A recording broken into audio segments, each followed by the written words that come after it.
განვაახლოთ კომიტეტის ხდომა. დღის წესრიგით მეორე საკითხი გვაქვს 2025 წლის 6 თვის ბიუჯეტის მიმოხილვა, რომელსაც გარკვეულწილად შევეხეთ, თუმცა ბატონ გიორგის ვთხოვთ, რომ წარმოგვიდგინოს და შემდგომ თუ კიდე იქნება კითხვები, შეგვიძლია მე განვიხილოთ დეტალურად. დიდი მადლობა. მე პრინციპში 2026 წლის ბიუჯეტთან ერთად მიმდინარე შესრულებაზეც გქონდა საუბარი 2025 წლის, თუმცა კიდე ერთხელ 9 თვის ძირითად პარამეტრებს მოგახსენებთ. პირველ ნახევარში წლის პირველ ნახევარში ეკონომიკური რეალური ზრდა იყო 8.3%, ნუ პირველ კვარტალში იყო 9.8%, მეორე კვარტალში 7.1%, და საბოლოო ჯამში წლის პირველ ნახევარში გვაქვს 8.3%. მე უკვე ვახსენე, რომ 8 თვის მდგომარეობით არის 7.9%, როცა ბიუჯეტი 6%-ია დაგეგმილი. ფასების ნაწილში ივნისში შეადგინა 4% ძლიერმა ინფლაციამ, მაგრამ ბოლო 12 თვის საშუალო ინფლაცია იყო 2.1%, ეხლა დღეის მდგომარეობით ბოლო 12 თვის საშუალო ინფლაცია შეადგენს 3.6% და სწორედ ეს არის წლის ბოლომდეც მოსაროდლენი განახლებული პროგნოზების მიხედვით.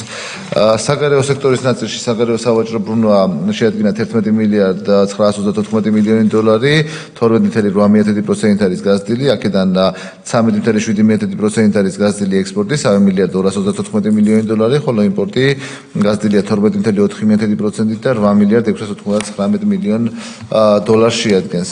რაც შეეხება საგარეო სექტორის სხვა მიმართულებებს, ფულადი გზავნილები არის 2.8%-ით გაზრდილი, მილიარდ 524 მილიონ დოლარს შეადგენს, ტურიზმის ნაწილში გაზრდილია 4.6%-ით და ჯამში ტურიზმიდან მიღებული შემოსავლები მილიარდ 971 მილიონ დოლარს შეადგენს. რაც შეეხება ნაერთი ბიუჯეტის პარამეტრებს, გადასახადების ნაწილში ჩვენ 12 მილიარდ 397 მილიონი ლარი ქონდა მობილიზებული, 100.9%-ია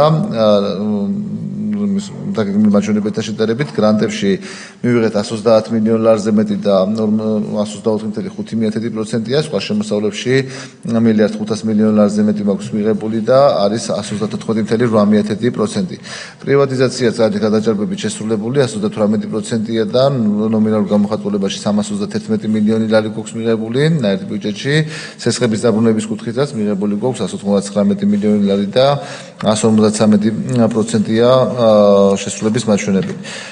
რაც შეეხება სახელმწიფო ბიუჯეტის ნაწილს, აქაც შესრულების მაჩვენებელი ყველა კატეგორიაში, რაც დაგეგმილი იყო, სრულდება არსებული გეგმის მიხედვით, როგორც ნაერთ ბიუჯეტში, ხოლო რაც შეეხება ბიუჯეტის ხარჯვის ნაწილს, ჩვენ წლის პირველ ნახევარში ჯამში ათვისება ჰქონდა 13 მილიარდ 656 მილიონი ლარი, 6 თვის გეგმასთან მიმართებაში დაგეგმილი ჰქონდა და ათვისება იყო 12 მილიარდ 751 მილიონი ლარი, 6 თვის გეგმასთან მიმართებაში არის 94%-მდე შესრულების მაჩვენებელი და წლიური გეგმის კუთხით 45.6%-ია შესრულების მაჩვენებელი. განათლებისა და მეცნიერების სამინისტროს თუ გამოვყოფთ, აქ 90%-მდეა, 99.3%-ია შესრულების მაჩვენებელი 6 თვის გეგმის კუთხით, ხოლო წლიური გეგმასთან მიმართებაში 44%-მდე იყო შესრულების მაჩვენებელი სამინისტროს კუთხით. ახლა მე შემიძლია იგივე მონაცემი მოგახსენოთ 9 თვის ჭრილშიც, ჯამში განათლებისა და მეცნიერების სამინისტროს მიერ ათვისებულია 2 მილიარდ 58 მილიონი ლარი და წლიური გეგმასთან მიმართებაში არის 67%, ხოლო 9 თვის გეგმასთან მიმართებაში 92%-მდეა შესრულების მაჩვენებელი. დიდი მადლობა. დიდი მადლობა. ფაქტიურად ჩემ ერთ-ერთ კითხვას პასუხი გაიცა, ანუ 6 თვის შესრულებაში იყო გარკვეული გამოწვევები ათვისებასთან მიმართებაში, თუმცა 9 თვის მონაცემში ეს ათვისება გამოსწორდა, ხო, როგორც შეგვიძლია რომ ასეც ბატონი მედას ჰქონდა კითხვა წინა, ასე ვთქვათ, არა, იმედას ჰქონდა დასმული კითხვა ათვისებასთან დაკავშირებით ინფრასტრუქტურის ნაწილში, თუ სწორად მახსოვს იყო გამოწვევები თუ არ იქნებოდა. თუ კი, ჩემი კითხვა იყო. არა უშავს, ეს არის ინფრასტრუქტურის მიმართულებით ათვისებასთან დაკავშირებით ეხებოდა გამოყოფილი ასიგნებების ფარგლებში. და მეორე ეს იყო ბარეხან გავაერთიანებ, ეს იყო უმაღლესი განათლების ხელშეწყობისთვის გამოყოფილი თანხების ათვისებას. მოგესალმებით, პირველ რიგში დიდ მადლობას გადაგიხდით მოხსენებისთვის. ნამდვილად მნიშვნელოვანი პროექტები განხორციელდა 2025 წელს. მე მექნება შეკითხვა, რომ საანგარიშო პერიოდში პროფესიული საგანმანათლებლო დაწესებულების ინფრასტრუქტურის განვითარებისთვის გამყოფილი ასიგნება სრულად, ასე ვთქვათ, არ იყო ათვისებული და მაინტერესებს კონკრეტულად რატომ მოხდა ესე, ანუ რა განაპირობა აღნიშნული, თუ შეიძლება რომ გითხრათ. დიდი მადლობა.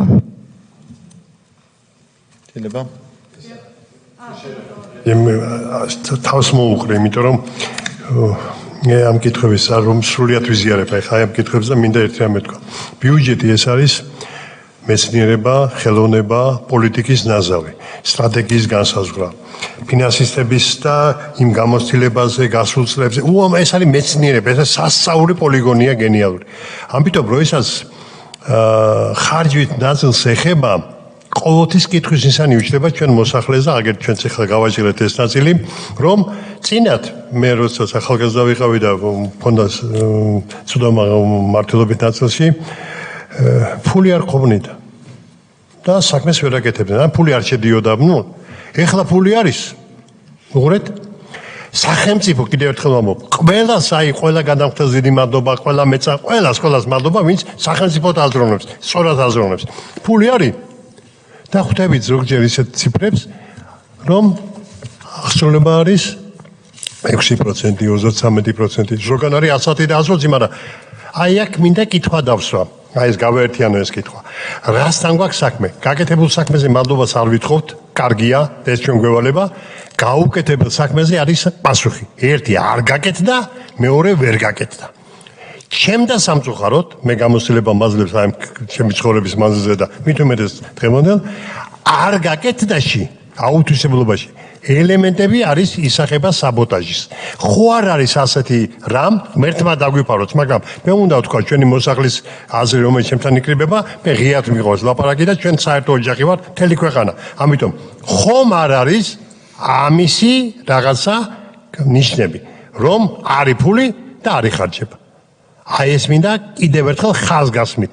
ეს სპეციალურად ავწიე ეს თემა, მაგრამ ვიცი რომ თქვენ ხელგეწიფებათ კარგი ანალიზის გაკეთება და მოსახლის მობილიზება ამ ყურადღების ამ კითხვის სასაკმაყოფილებლად. დიდი მადლობა.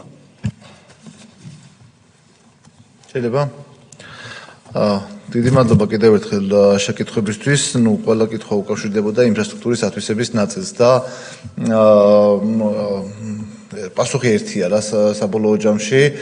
ჩვენ რა თქმა უნდა გვინდა რომ სწრაფად გაკეთდეს ყველაფერი, იყოს ძალიან მაღალი ტემპი, თუმცა გამომდინარე იქიდან რომ მშენებლობებში იყო გარკვეული ფული იხარჯებოდა, მაგრამ გარკვეული ხარისხის ნაწილში იყო გარკვეული ჩამორჩენები, ამიტომ იქნა მიღებული გადაწყვეტილება რომ მშენებლობის ნაწილი მთლიანად გადასულიყო ინფრასტრუქტურის სამინისტროში და ეს სამინისტრო უზრუნველყოფს ახლა ამ მსხვილი ინფრასტრუქტურული პროექტების განხორციელებას, როგორც უმაღლესის ნაწილში, ასევე საჯარო სკოლების ნაწილში, პროფესიულის ნაწილი ცოტა შეიცვალა გადაწყვეტილება და დარჩება ამ ეტაპზე სამინისტროს ქვეშ, თუმცა ეტაპობრივად ალბათ პროფესიულის ნაწილიც ინფრასტრუქტურის კუთხით გადავა საბოლოო ჯამში ინფრასტრუქტურის სამინისტროში და სწორედ ამ ცვლილებების პროცესმა გამოიწვია ის, რომ რაც თავიდანვე ვახსენე, რომ სამშენებლო კომპანია იყო პროექტის განმახორციელებელიც, როგორც თვითონ პროექტი როგორი უნდა გაკეთებულიყო, იმის განმახორციელებელიც და მე თვითონ აკეთებდა, ეს მიდგომა შეიცვალა, გადაერთო სამინისტრო ამ ეტაპზე, ერთი მხრივ არსებულ ხელშეკრულებების გარკვეული ანალიზი ჭირდებოდა თუ რა დონეზე იყო შესრულებული და მისი ხარისხის დადასტურების ნაწილში, ასევე ის, რომ ყველა ახალი პროექტი მიდის, ჯერ დეტალურად პროექტი მზადდება და კონკრეტულად პროექტის ექსპერტიზა ხორციელდება და ამის შემდეგ იწყება უკვე სამშენებლო სამუშაოები. ამან გარკვეულწილად პირველ ეტაპზე დროში მეტი დრო დაჭირდა ამ ყველაფრის გაკეთებას, თუმცა ვფიქრობ, რომ სწორია, იმიტომ რომ საბოლოო ჯამში ეს გვაძლევს უფრო ხარისხიან და გრძელვადიან პერიოდში უფრო სწრაფად გაკეთებულ ინფრასტრუქტურას. კი ბატონო, დიდი მადლობა. ვფიქრობ, რომ ძალიან სიღრმისეულად განვიხილეთ როგორც ანგარიში, ასევე გეგმა და განათლების მიმართულებით ერთი კიდევ ხაზგასმით უნდა ვთქვათ, რომ ზოგადად სახელმწიფოს ხედვა არის განათლების მიმართულებით კიდევ უფრო მეტად გაძლიერება ყურადღების, რაც ასახული არის ბიუჯეტში როგორც შინაარსობრივ ნაწილში, ასევე ინფრასტრუქტურულ ნაწილში. კომიტეტი გააგრძელებს გასვლით ხსნომებს და ჩვენ შევაგროვებთ მუნიციპალიტეტის და ადგილობრივი მხრიდან მათ ხმას, მათ გამოწვევებს და საჭიროებებს და შემდგომ უკვე ამას კონსულტაციას გავივლით უკვე დარგობრივ სამინისტროებთან მიმართებაში და რაც უნდა ასევე რეკომენდაციის სახით ვთქვათ, რომ ჩვენც ასევე შეგვიძლია რომ კომიტეტიც გამოვიყენოთ ერთ-ერთ პლატფორმად იმისათვის, რომ კოორდინირებული მუშაობა ამ სამ სამინისტროსთან მიმართებაში იყოს ეფექტიანი, დაგვიანებები არ იყოს და ის დაპირებული სკოლების ინფრასტრუქტურა დროულად შესრულდეს. მე მინდა აპარატსაც ძალიან დიდი მადლობა გადაუხადო იმ სამუშაოსთვის, რაც იქნა გაწეული მომზადებისთვის და წარმატებები გისურვოთ. ამასთან ერთად ცნობად მინდა მივიღოთ აღნიშნული ანგარიში, გთხოვთ. დიდი მადლობა, ბედნიერი დღე. მადლობა ბატონო.